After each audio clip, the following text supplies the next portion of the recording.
Livro Vivendo pela Fé, capítulo 4. A Palavra Criadora.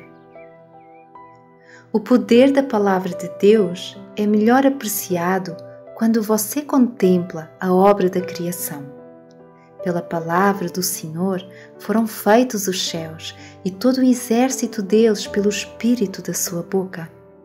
Ele ajunta as águas do mar como num montão, põe os abismos em depósitos. Tema toda a terra ao Senhor. Temam-no todos os moradores do mundo, porque falou e foi feito, mandou e logo apareceu. Salmos 33, 6-9. A partir dessa narrativa, fica evidente que toda a matéria que existe na Terra e tudo o que nela existe surgiram como resultado da Palavra de Deus. Não podemos compreender o poder da divindade, mas podemos ver, pelo que é claramente declarado, que a Palavra do Senhor não é vazia, mas uma substância real.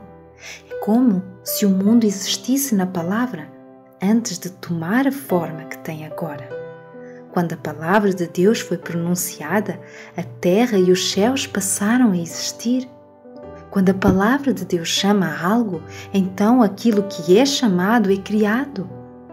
Tudo o que é nomeado pela Palavra existe nessa Palavra. Portanto, é impossível que Deus minta, pois sua Palavra cria as coisas desta maneira. Lemos em Romanos 4,17 que Deus chama as coisas que não são como se já fossem. Isso é algo que só Deus pode fazer.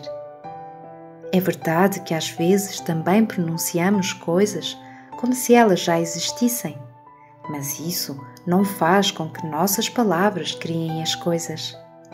Quando você fala algo que não é como se existisse, há apenas uma palavra que pode ser usada para descrever a sua ação: mentira. Deus não pode mentir, mas Ele fala daquelas coisas que não existem como se existissem. Deus fala de algo que não tem existência. Ele chama pelo nome como se fosse bem conhecido.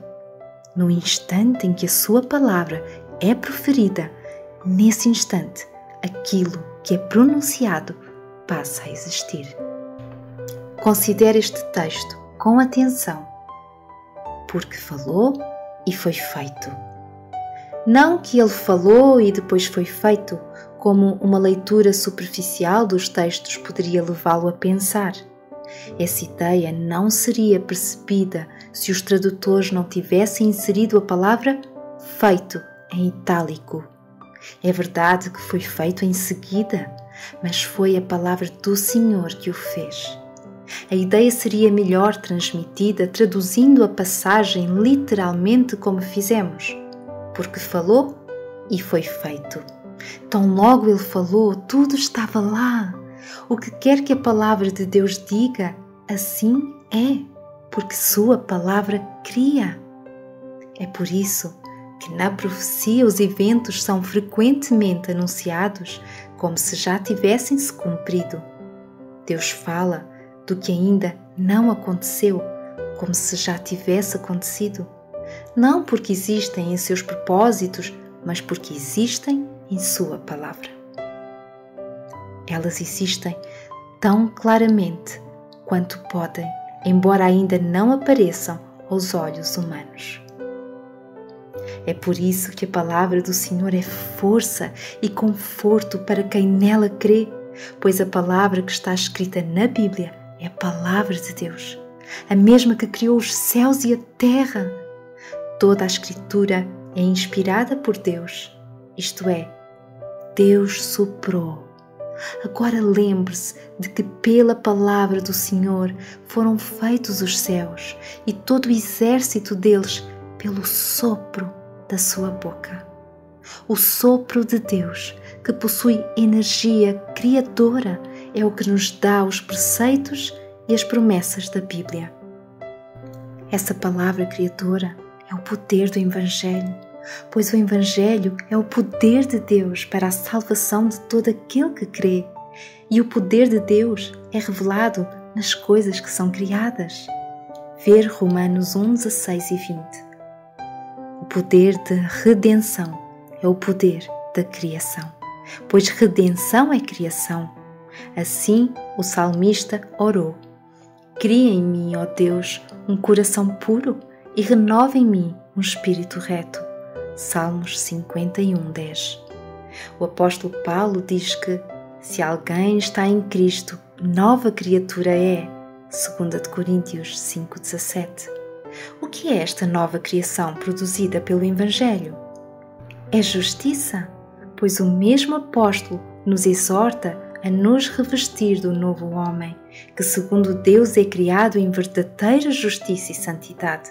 Efésios 4, 24.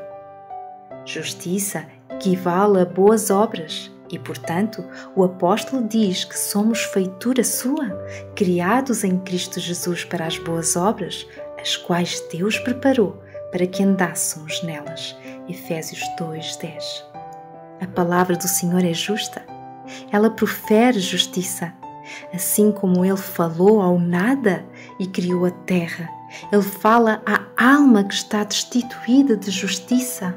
E se essa palavra for recebida, a justiça dessa palavra estará sobre essa pessoa.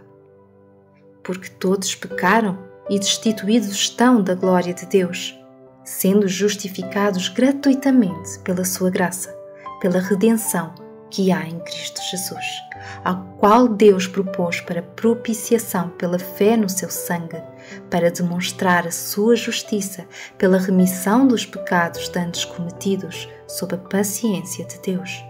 Romanos 3, 23 a 25. Declarar é falar. Então, quando Deus declara a sua justiça em Cristo para a remissão de pecados, a justiça é falada para dentro e sobre você, a fim de tomar o lugar de seus pecados, os quais são retirados. E não é simplesmente uma justiça passiva que é declarada sobre você, não, mas uma justiça real e ativa, pois a palavra do Senhor é viva e a justiça de Deus é real e ativa. Em resumo, isso é o que a história da criação significa para você quando se acredita nela. Satanás está desejoso que você pense que o Gênesis é meramente um poema. Embora um poema não seja verdade, ou apenas uma história de ficção para você se divertir. Esse é o meio que ele usa nos últimos dias para destruir o Evangelho. Uma vez que você olha superficialmente para a criação, a força do Evangelho é enfraquecida em sua vida. Satanás fica até contente quando se considera a obra da redenção maior do que a obra da criação, pois ao fazer isso, você não está exaltando em nada a obra da redenção, mas depreciando-a. Redenção e criação são a mesma obra. E a redenção é exaltada somente quando a criação é grandemente apreciada. Pode ser que venha na sua mente o pensamento de que aquele que celebra a criação também deve celebrar a redenção. Isso é verdade, mas falaremos disso em outro momento. Amém.